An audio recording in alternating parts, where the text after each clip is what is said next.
Left-wing activists funded by George Soros are registering thousands of felons and inmates to vote against Judge Roy Moore in the upcoming election. One America's Kristian Rouz has more on the Democrat effort to swing the election.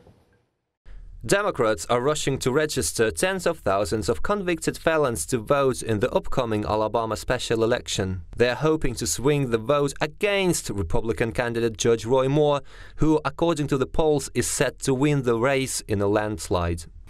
Pastor Kenneth Glasgow is leading the effort, with help from a longtime Democrat supporter and Clinton ally, celebrated left-wing globalist George Soros. Making available the opportunity and access ballot to those that are not only on the streets who are formerly incarcerated, but those who are sitting in prisons who will be voting by ballot. Pastor Glasgow reportedly enjoys financial support from Soros-funded group, the American Civil Liberties Union, or ACLU.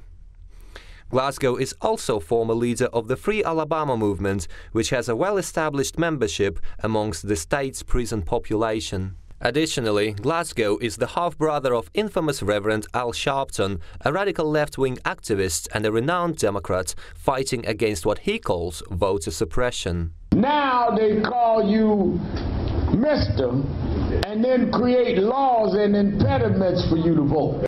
A recently passed Alabama law allows convicted felons to vote unless they committed a crime of moral turpitude, which includes murder and rape.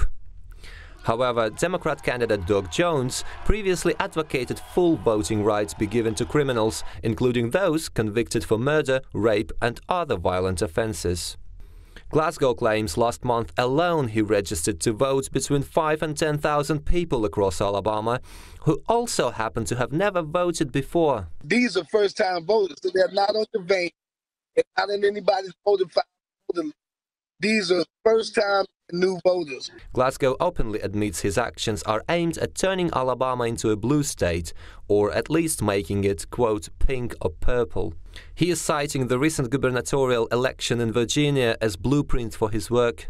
Back in April, Virginia Governor Terry McAuliffe restored voting rights to over 200,000 felons, which allegedly allowed his Democrat successor to win this year's election. What we have done is we created a model to where we come down here, bring the registration forms, they give them to the people that's inside. The people will fill out their registration forms. They send their registration forms back to the Board of Registers, or either I come get them, however they do it, and then the Board of Registers will send them the absentee application. George Soros has been actively involved in Alabama politics, seeking to undermine strong Republican leanings in the state.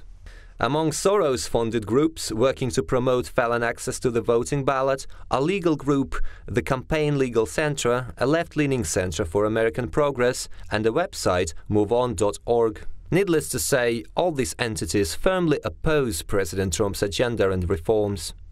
Left-wing activity to swing and cripple the vote in Alabama raises questions of a possible abuse of giving voting rights to convicts, as Glasgow expressed confidence his goal of registering as many felons as possible would help specifically the Democrat candidate. Kristian Rouz, One American News.